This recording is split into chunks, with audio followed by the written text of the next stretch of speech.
ધોરણ 9 પાઠ 3 Angel group tuition માંથી સમીર સર. આજે ગઈ વખતે આપણે બે લેક્ચરો જોયા હતા. હવે આજે સ્થૂળ કોણક ગયા લેક્ચરમાં સર્વ પેશીથી હતું અને એમાં આપણે મૃદુતર પેશી છેલ્લે જોઈ હતી. આજે આપણે સ્થૂળ કોણક પેશીની રચના અને કાર્યો જોઈશું. કઈ? સ્થૂળ કોણક. સ્થૂળ કોણક પેશીની રચના અને સ્થૂળ કોણક પેશીની રચના અને કાર્યો આપણે જો જોવાના હોય તો આપણે આને આ રીતે જોઈ શકીએ. ચલો હવે આ કેવી રીતે સ્થૂળ કોણક પેશી? તો સૌથી પહેલા આપણે એની આકૃતિ દોરવી પડશે. બરાબર? તો આકૃતિ દોરવા માટે જોઈ લો. તમને હું જરાક પરથી સમજાવી દઉં છું. બહુ માથાકૂટ નહીં કરું. બરાબર? તમે જરાક શાંત રીતે સમજો.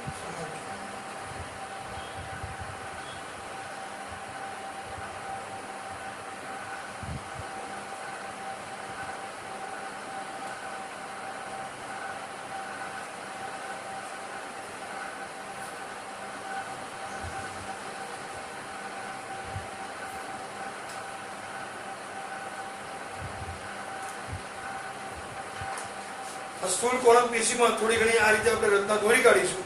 બરાબર? અને પછી આપણે આગળની આકૃતિ દોરીશું.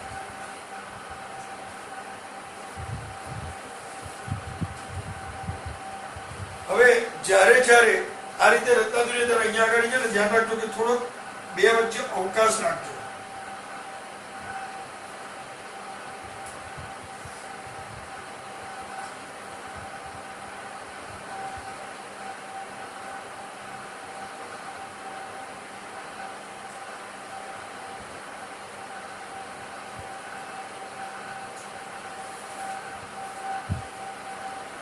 બરાબર?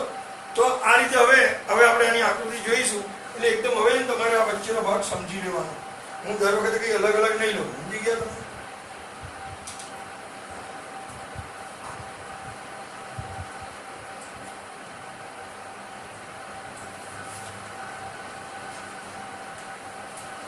હવે બ્લુ પેનથી તમારે વચ્ચે હું દોરું કે તમારે અંદર ટપકા સમજી લેવાના.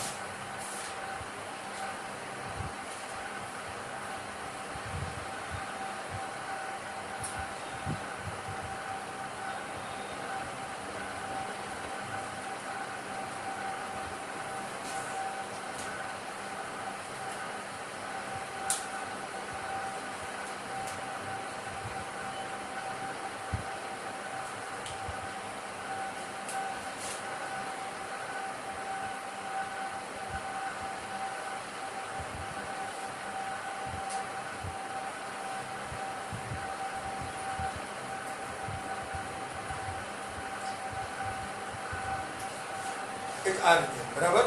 આ મેં બોક્સ એવું બનાવી પણ તમારે ખુલ્લું રાખશો તો વાંધો નથી.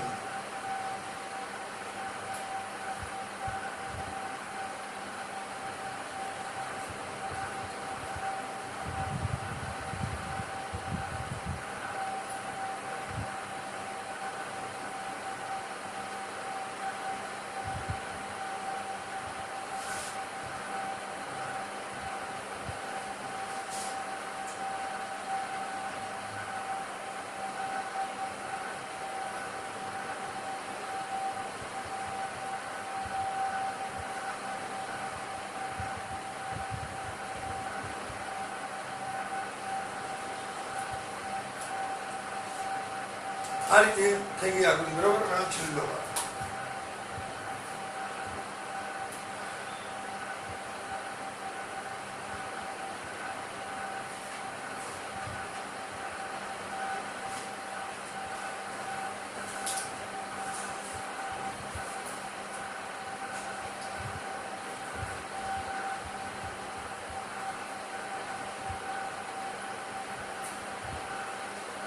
Just like this. અહીંયા વચ્ચે જે અમુક ટપકા છે. બરાબર? અને જે ખૂણા છે એમાં આપણે જરા જોઈ લઈએ કે કોષ દિવાલનું કોષીય રીતે સ્થૂલન છે ચારે બાજુ આવશે. અહીંયા જો અહીંયા અંદરના ભાગમાં. બરાબર? એટલે હવે છે ને માની એક સીધી ભેગી કરી નાખી.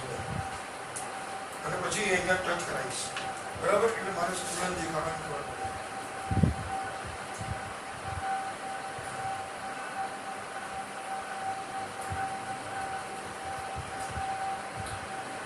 આ સ્ટુલન એવી રીતે અહીંયા આગળ દરેક છેડા પર છે, બરાબર? ચારે બાજુ 4 છેડા લઈ લેવાના, બરાબર? એટલે ચારે બાજુના 4 છેડે તમે સ્ટુલન દર્શાવી શકો.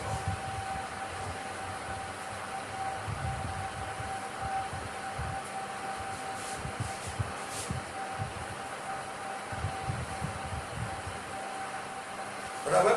ચારે બાજુ 4 છેડે સ્ટુલન દર્શાવી દીધું. હવે અહીંયા વચ્ચે વચ્ચે અમુક જે ટપકા છે એને આપણે અલગ અલગ નામ આપીશું, બરાબર? જેમ કે આ અહીંયા મોટા ભાગે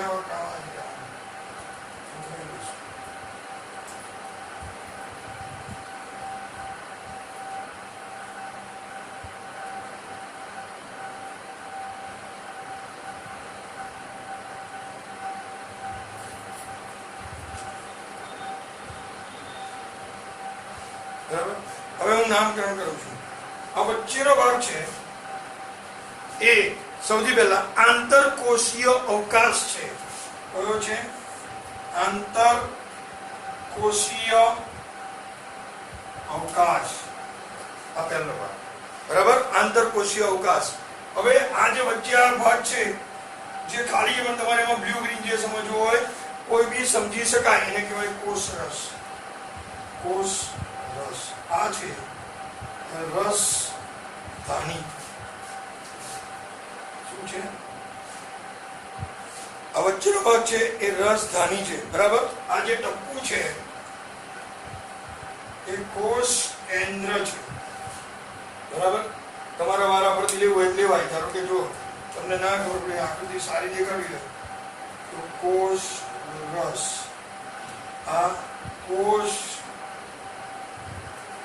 કેન્દ્ર થઈ ગયું. કોષ રસ, કોષ કેન્દ્ર. એના ઉપર આવશે હરિત કોણ, આવશે હરિત કણ, અને છેલ્લે પછી જોઈ લેવાનું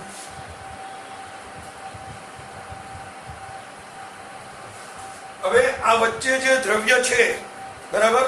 વચ્ચેનું દ્રવ્ય જો હવે આપણી કોષ દિવાલ હતી, બરાબર? તો કોષ દિવાલ ને પ્રાથમિક કોષ દિવાલનું કોષીય રીતે મૂળભૂત સ્તુલન છે.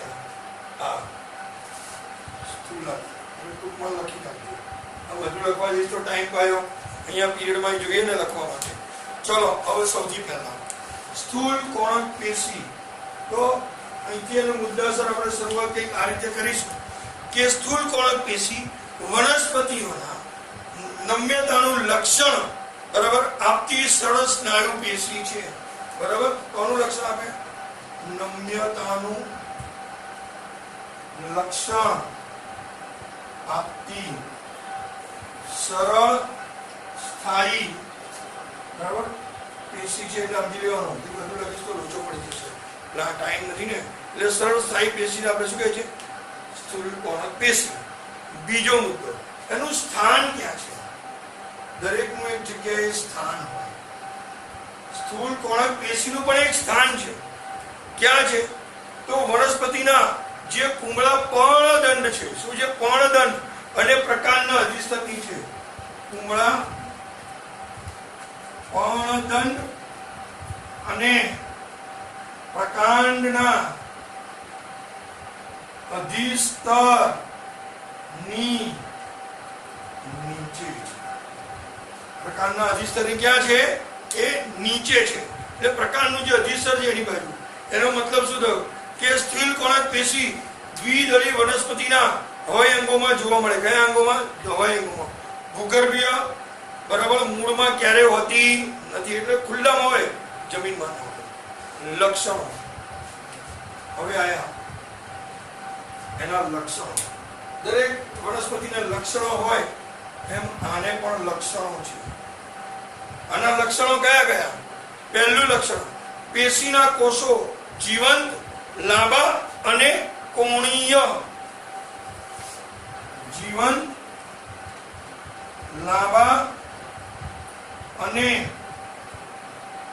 કોણીય, વળેલા હોય. વળેલા, બરાબર, એટલે ખૂણા બાજુથી, બરાબર, વળેલા. અનિયમિત અનિયમિત મોટા હોય છે. કેવા હોય છે? અનિયમિત મોટા હોય છે. બરાબર. એના પછી બધામાં બીજો મુદ્દો, આંતરકોષીય અવકાશ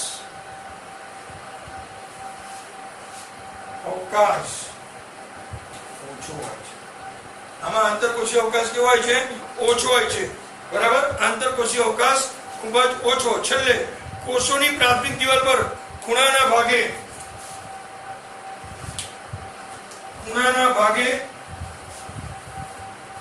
સ્થૂલન થયેલું હોય છે. કયા ભાગે? ખૂણાના ભાગે સ્થૂલન થયેલું હોય છે. કયા ભાગે? ખૂણાના ભાગે. એટલે ફરી હું કહું છું, લક્ષણો. આ પેશીના કોષો જીવંત, લાંબા, કોણીય અને અનિયમિત આકારના, એટલે અનિયમિત મોટા હોય છે. કોષોની વચ્ચે આંતરકોષીય અવકાશ કેવો છે? ઓછો. કોષોની પ્રાથમિક દિવાલ પર ખૂણાના ભાગે સ્થૂલન થયેલું હોય છે. હવે એના પછી એના કાર્યો પણ કેટલા જગત કેલા છે. કાર્યોને બી આપણે મૂકતા નથી. બરાબર. તો સૌથી પહેલા કાર્યો શું આવે? સૌથી પહેલું કાર્ય કે તે વનસ્પતિના અગ્રો ને નમ્યતા અને સ્થિતિસ્થાપકતા આપે. વનસ્પતિના અંગોને નમ્યતા અને સ્થિતિસ્થાપકતા આપે. કારણ કે આનું વાત શરૂઆત જ નમ્યતાથી થઈ હતી. શરૂઆત ક્યાંથી થઈ હતી? નમ્યતાથી. બરાબર. અને બીજી વનસ્પતિઓને બીજો મુદ્દો, યાંત્રિક આધાર આપવાનું કાર્ય કરે. કયું? યાંત્રિક આધાર આપવાનું કાર્ય કરે છે. એટલે ફરી સ્થૂળ કોણક પેશીની રચના અને કાર્ય પૂછાય તો આકૃતિ એકદમ સરળ છે. આમાં કઈ નવું ખેંચવાનું નથી. બરાબર. એનું લક્ષણ એટલે મેળ કોને કહેવાય? તો વનસ્પતિઓમાં નમ્યતાનું લક્ષણ આપતી સરળ કેવી? આઈ એમ ગોઈંગ ટુ રિપીટ. સરળ સ્થાયી પેશીને આપણે શું કહે છે? સ્થૂળ કોણક પેશી. એનું સ્થાન પૂર્ણ પર્ણદંડ અને પ્રકાંડના અધિસ્તરની નીચે. બરાબર. એટલે કે વનસ્પતિના હવાઈ અંગોમાં જોવા મળે, જમીનમાં જોવા મળતા નથી. લક્ષણો. આ પેશીના કોષો જીવંત, લાંબા, કોણીય અને અનિયમિત રીતે મોટા હોય છે. આંતરકોષીય અવકાશ ઓછો હોય છે. બરાબર. કોષમાં પ્રાથમિક દિવાલ પર ખૂણાના ભાગે સ્થૂલન થયેલું જોવા મળે છે. કાર્યો. વનસ્પતિના અંગોને નમ્યતા એટલે નાજુકપણું અને સ્થિતિસ્થાપકતા આપે છે. વનસ્પતિઓને આધાર આપવાનું પણ કાર્ય કરે છે. એના પછી નેક્સ્ટ, જડોદક પેશી. આ તો આમ તો આમ સીધી છે.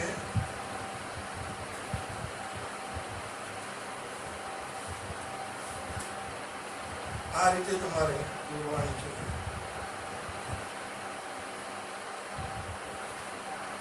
હવે ને અહીંથી આમાં મૂકી દો.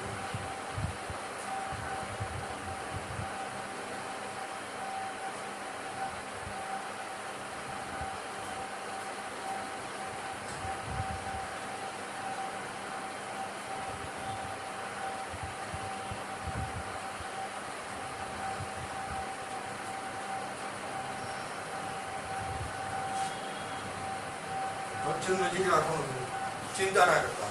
બરાબર. હવે આ જે સાંકડો અવકાશ છે, આ જે છે ને એ કેવો છે? સાંકડો અવકાશ. બરાબર. આ કયો છે? સાંકડો. અને બહાર છે આ જે છે એ લિગ્નિનની જાડી કોષ દિવાલ છે. કોની? લિગ્નિનની જાડી કોષ દિવાલ છે. ચલો આના પછી ચાલુ કરી લઈશું. સીધી જ એની આપણે પેલાની જેમ જ રચના અને કાર્ય વર્ણવવાનું છે. તો મૃત કોષો ધરાવતી, પહેલા વ્યાખ્યા, મૃત કોષો ધરાવતી, મૃત એટલે નિર્જીવ એટલે કે મરી ગયેલા કોષો ધરાવતી. બરાબર. આ બી કઈ પેશી છે? સરળ સ્થાયી પેશીને જડોદક પેશી કહે છે. કયા? મૃત કોષો ધરાવતી. કયા કોષો ધરાવતી? મૃત કોષો. હવે આનું સ્થાન પહેલા લઈશું. આનું સ્થાન, ચલો આનું સ્થાન ક્યાં રહેશે? આ પેશીનું સ્થાન ક્યાં છે? તો પહેલું પ્રકાંડમાં,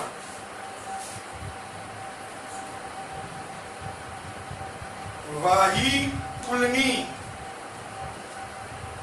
નજીક, પ્રકાંડમાં વાહી પુલની નજીક પર્ણોની શિરાઓમાં, પર્ણોની શિરાઓમાં અને જો પર્ણની શિરાઓમાં અને તે અથવા તેમજ બીજ અને ફળોની કઠણ છાલમાં, બીજ અને ફળોની કઠણ છાલમાં છે આનું સ્થાન. સમજી લો, બરાબર. એ સિવાય નાળિયેરની છે ને રેસાયુક્ત છાલ જે છે એ જળોદક પેશી મળી છે. શ્રીફળ આવે ને એની, બરાબર. હવે એની લક્ષણ, હવે આના લક્ષણો શું છે? સૌથી પહેલું લક્ષણ, આ પેશીના કોષો લાંબા અને સાંકડા, લાંબા અને સાંકડા પેશીના કોષો. બીજું લક્ષણ, કોષોની પ્રાથમિક દિવાલ પર લિગ્નિનનું સ્થૂલન અથવા જમાવટ. લિગ્નિન કૌંસમાં લખો, જમાવટ, બધું એકનું એક જ છે. એના પછી ત્રીજો મુદ્દો કે કોષોની દિવાલ આ રહી જાડી, અહીંયા ચોખ્ખું જ લખી જાડી, કોષોની દિવાલ જાડી, દિવાલ કેવી છે? જાડી. કોષોની દિવાલ જાડી. કોષો વચ્ચે આંતરકોષીય અવકાશ હોતો નથી. આંતરકોષીય અવકાશ નથી. ચોકડી એટલે પોપટલાલ સમજી લેવાનું. કેમ ખબર છે? આના કોષો કેવા છે? મૃત કોષો વ્યાખ્યામાં જ આપ્યું છે. કેવા છે? મૃત. આ એના લક્ષણો હતા અને એનું કાર્ય એક જ છે. શું કરે? વનસ્પતિના ભાગોને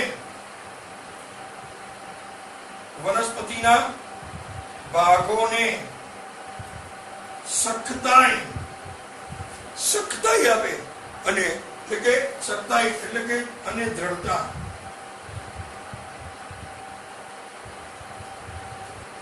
એટલે કે મજબૂતાઈ આપે. સખ્તા દ્રઢતા તમારે જે ગુજરાતીઓ મજબૂત આપે, બરાબર. એટલે ફરી એનું સ્થાન મૃત કોષો ધરાવતી સરળતાઈ પેશીને આપણે પહેલા તો જળોદક પેશી કહે છે, બરાબર. એ નાળિયેરના રેસાયુક્ત એનું સ્થાન ક્યાં છે? તો પ્રકાંડમાં વાયુફૂલની નજીક પર્ણની શિરાઓમાં તેમજ બીજ અને ફળોની કઠણ છાલમાં છે. નાળિયેરના રેસાયુક્ત, બરાબર, છાલ જળોદકની બનેલી છે, બરાબર. નેક્સ્ટ, આ પેશીના કોષો લાંબા અને સાંકડા.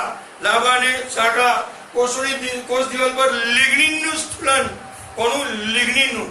કોષ દિવાલ જાડી, આંતરકોષીય અવકાશ હોતો નથી, બરાબર. અને છેલ્લે કોષો કેવા છે? મૃત. એના લક્ષણો, વનસ્પતિના ભાગોને દ્રઢતા, કોષમાં સખ્તાઈ અને મજબૂતાઈ પૂરી પાડે છે.